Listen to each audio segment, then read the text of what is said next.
গর্ভে যে সন্তানটা হবে সেই সন্তানটা যেন আল্লাহওয়ালা হয়, পরেজগার হয়, দিনদার হয় এবং সমস্ত মুত্তাকিদের কি হয়, ইমাম হয়। মানে সেই ছেলেটা যেন চরিত্রবান ছিল হয়, চরিত্রবান যেন মেয়ে হয়। এইরকম আমাদেরকে কি করতে হবে? দোয়া করতে হবে। এইবার যখন আপনার ছেলে কিংবা যখন মেয়ে হলো, তখন আপনার করণীয় কি, কর্তব্য কি? আল্লাহ রাসূল বললেন, যখন তোমার ছেলে কিংবা মেয়ের যখন 7 দিন হয়ে যাবে, তখন তুমি কি করো? তখন তুমি কি করো? তার আকিকা করো, এসমা, এবং তার ভালো নাম রাখো।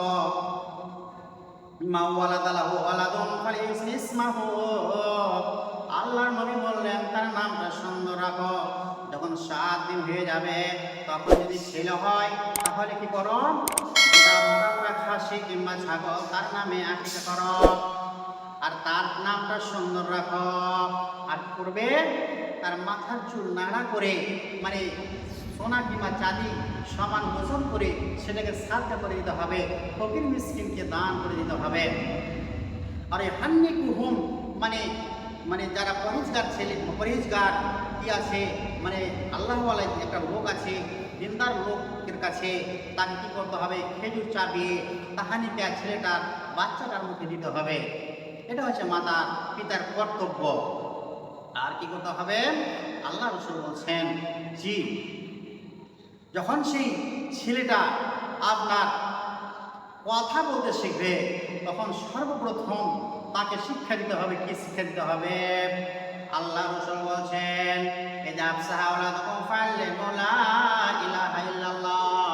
যখন ছেলেটা কথা বলতে শিখবে, কথা বলবে, আল্লাহ রাসূল বলবেন সর্বপ্রথম ওই বাচ্চাটাকে শেখাবে লা ইলাহা ইল্লাল্লাহ। বাচ্চাটা যখন আ আ আ করবে, আপনি বলেন, বলো ছেলে লা ইলাহা ইল্লাল্লাহ। ওর মুখ দিয়ে প্রথম শব্দটা বের হবে, সেটা হবে লা ইলাহা ইল্লাল্লাহ।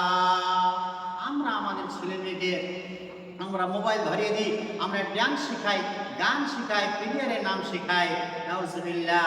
কিন্তু আল্লাহ রাসূল বলছেন, জি, তোমার ছেলে কিংবা মেয়ে যখন কথা বলতে শিখবে, তখন তাকে শেখাবে লা ইলাহা ইল্লাল্লাহ। আল্লাহর পরিচয় তাকে শেখাবে, আল্লাহর পরিচয় তাকে দেবে।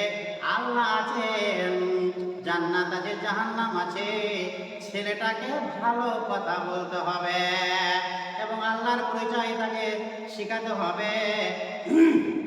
এবং যখন ওই ছেলেটা, ওই মেয়ে 7 বছর বয়স হয়ে যাবে, আল্লাহ রাসূল বললেন, মরু আওলাদাকুম বিসসালাতি ওয়া হুম সাবআ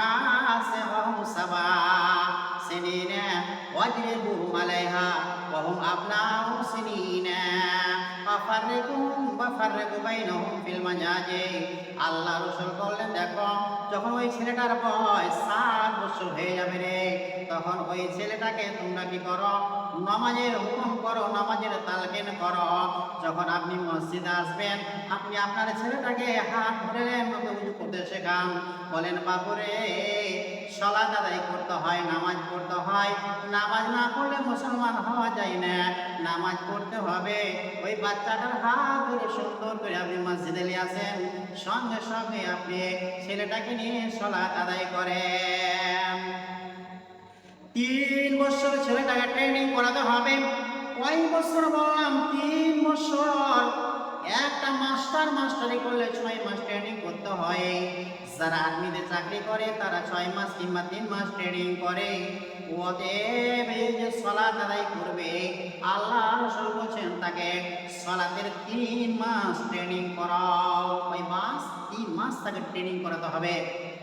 3 বছর তাকে ট্রেনিং করবে।